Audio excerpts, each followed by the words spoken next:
गोर्खाको बारपाकमा आज शक्तिशाली भूकम्प गएको छ। मध्यरातमा आएको डरलाग्दो भूकम्पको धक्काले सम्पूर्ण गाउँ एकै छिनमा थरथर काँपेको छ। माटाका घरहरू चिरा परेका छन्, ढुङ्गा माटोले बनेका घर टहराहरू एकैचोटि भत्किएका छन् र कतिपय घर त पुरा जमिनसँगै चुरा चुरा भएर माटोमा मिसिएका छन्। बारपाकमा कति मानिसको मृत्यु भयो भन्ने पुष्टि भइसकेको छैन।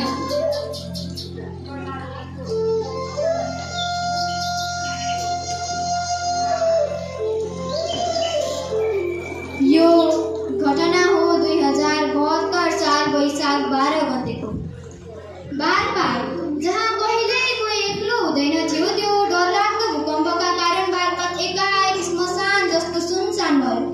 ती चिरिएको जमिन, रेटिएको मन र हराएको आफ्नो मान्छेहरूको चिहान बन्यो त्यो गाउँ। खोप्लाङका बासिन्दा बुद्धिप्रसादको परिवार त्यो विनाशबाट चमत्कारिक रूपमा बच्न सफल भयो। बाँचेको थियो शरीर, तर मन भत्किएको थियो। पहाडको माया थिएन भन्नु गलत हुन्छ। त्यही थियो उनको श्वास, सपना र संस्कार, तर अब न घर थियो, न बानी, न कुनै आधार। उनले त्यहाँ बाँच्ने कल्पना पनि गर्न सकेन। एक रात टोलभरि सन्नाटा छाएको बेला उनले आकाशमा टल्किरहेको जुन हेरेर एक गहिरो सास तान्छन्। उनको गाउँ छाड्ने निर्णय आँसुमा बगेर आएको थियो, विवशताले बुनिएको थियो। त्यो रात उनी सुत्न सकेनन्। मनले बारम्बार भन्यो, यो माटो छोड्न सक्दिन, तर पेटको भोक र बालबालिकाको भोलिको भविष्यका लागि त्यो माटो छोड्नै पर्ने भयो। भोलिपल्ट बिहान उनी पत्नी, छोरा बुहारी र नातिहरूसँग कष्टपूर्ण यात्रा सुरु गर्छन्। उनीसँग केही पुराना कपडा, केही बचतका रुपियाँ र हृदयभित्र गहिरो पीडा मात्र थिए। यात्रामा सँगै भए दिलनाथ, उस्तै पीडाले जर्जर एकजना मान्छे जसको सिङ्गो परिवार भूकम्पले लिएको थियो। दुई भिन्न परिवार एउटै पीडाको यात्रु बने। हप्तौको हिँडाइ, भोक, निद्रा र धुलोसँग जुधेर अन्ततः उनीहरू झापा गौरादह आइपुगे। तर नयाँ ठाउँले उनीहरूलाई माया दिएन। त्यहाँ न पहाडको शीतल हावा थियो, न त्रिशुली किनारको जादु, केवल धुलो, घाम अनि पराया भयो। हर बिहान चिसो हावाले अनुहार छुट्यो, तर मनमा न्यानोपन थिएन, बास थिएन, सास मात्र थियो। निद्रा आउँदैन थियो। रातभरि आँखाहरू अँध्यारोमा हराउँथे, तर निद्रा टाढा टाढा कतै भागिसकेको थियो। भोकले पेटभित्र आगो बजे, तर भान्सामा एक गाँस अन्न पनि थिएन।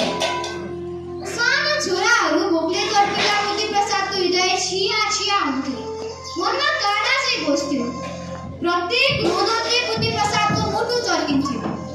बाबा खानेकुरा छैन भनेर सोध्ने अबोध बालकहरूको आँसु देखेर मन भक्कानिन्थ्यो। रातमा भोकै सुत्दा उनीहरूको अनुहारमा लुकेको पीडा देखेर उनको मन रगत बनेर बग्थ्यो। हरेक रातहरू भोकभोके बिताएर बिहानको उज्यालोमा उनीहरू चुपचाप आकाशतिर हेर्छन्। साना साना आँखाहरूले आकाशमा कुनै चमत्कार खोजिरहेका हुन्। हे भगवान, मैले के बिगारेँ? किन मेरो परिवारको यो हालत? मेरो पसिना, मेरो मेहनत सबै किन पानीमा मिल्यो? उनकी पत्नी, जसले दिनभरि आफ्नो भोक लुकाएर छोराछोरीलाई हाँस्न सिकाउँथिन्, चुपचाप कोठाको कुनामा बसेर आँसु पुस्थिन्। त चुप छस् भगवान, तर मेरो आँसु कहाँ जल्छ? यो पीडा, यो भोक, यो लाचारीले मेरो परिवारलाई कति सताउने? बुद्धिप्रसादको हातमा कुनै काम थिएन, न त कुनै बाटो। बुद्धिले आफ्नै जिन्दगीसँग लडाइँ लडिरहेका थिए, तर हार्ने डरले उनलाई झन् कमजोर बनाउँथ्यो। छोराछोरीको भविष्य, उनीहरूको हाँसो, उनीहरूको सपना सबै भोकको अगाडि कमजोर बन्दै गए। जसको आवाज आकाशसम्म पुग्छ, तर जवाफ कहिल्यै फर्किँदैन। तैपनि उनीहरू हरेक बिहान आकाशतिर हेर्छन्, कुनै आशाको किरण खोज्दै, कुनै चमत्कारको पर्खाइमा। यो सबै पीडा सहन नसकेर धनकुमारी भुइँमा ढल्छिन् र उनले संसार छोड्छिन्।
होला प्रसाद। सन्तानलाई स्कुल भर्ना गराए, किताब किनिदिए।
तिमीहरूले खेल्या मात्रै हो।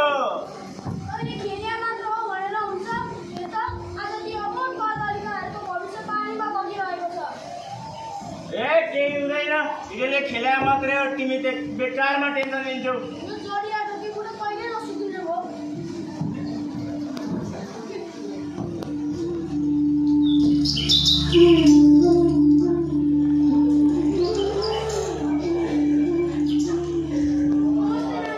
नमस्ते। हाम्रो गाउँमा हिन्दूको नानी हो। हाम्रो गाउँमा बालबालिकाहरू के कारणले बिग्रेका? यस्तो लागु पर्दाको कारणले अनि उनीहरूलाई कसले बिगार्छ त? हाम्रो गाउँमा एउटा माइती समग्र माइतीले भनेछ, तिमी हेरेर हाम्रो बालबालिकाहरूलाई बिगारेको हो।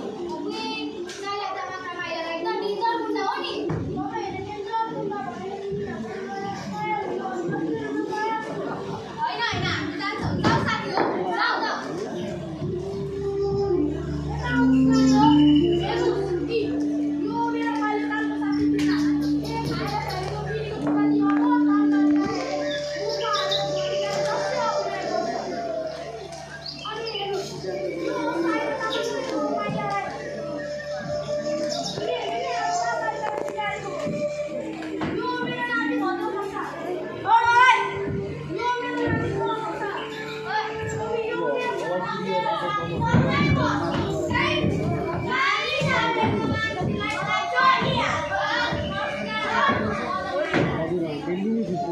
ओए बुढा मान्छे, हाम्रो केटाहरूलाई कहाँ पाइस?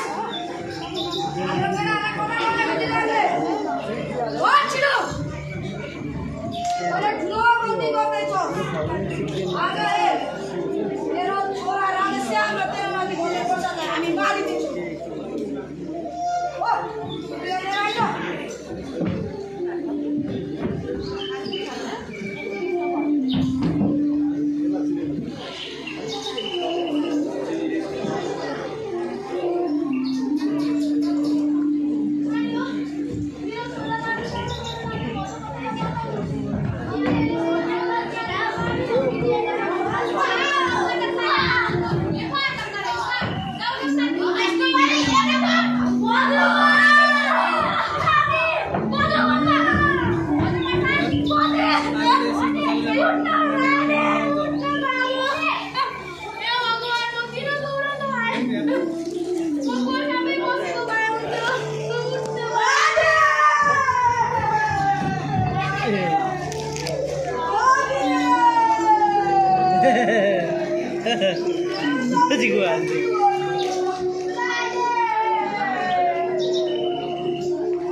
अप्लाई गर्ने मान्छे चाहिँ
यो बिग्रिए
दलाली गर्छ है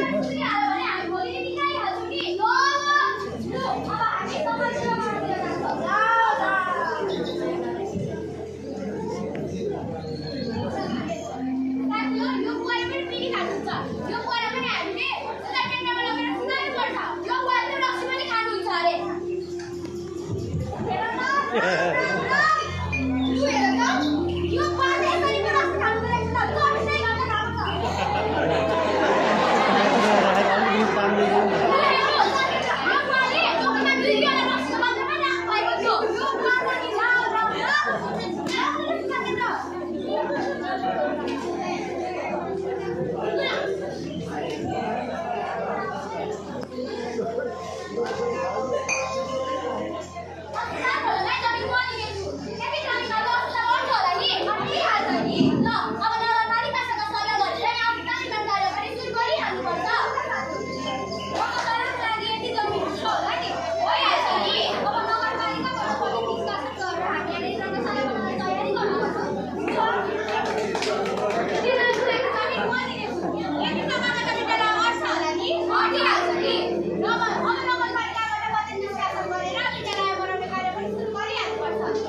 यसको विकास भएछ हेर न फुलहरुमा गमला फुल रोपेर हरियाली बनाएछ हो नि यता विद्यालय अस्पताल शिक्षा केन्द्र रङ्गशाला पनि बनाउने भन्छन् फेरि पुरानो सुरक्षा गरेर आउनुपर्छ अनि बिरामी भयो भने अस्पतालमा गएर उपचार गराउनुपर्छ भइहाल्छ नि हुन्छ अस्ति विद्यालय चाहिँ कहिले जान्छौ भोलि किन जान्छु नि ए म पनि भोलि जान्छु अनि त म पनि भोलि जान्छु तीनटा साथी सँगै जानुपर्छ भइहाल्छ नि लु जाऊ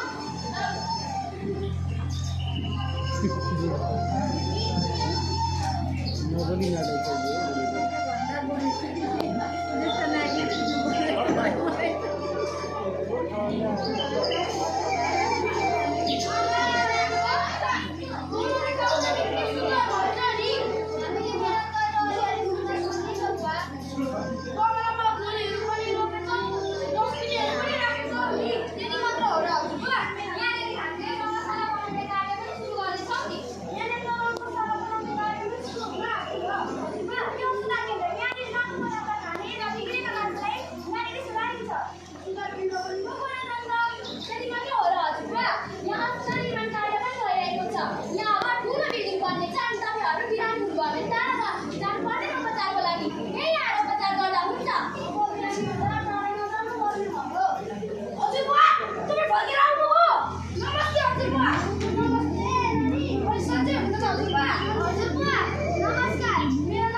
Bye.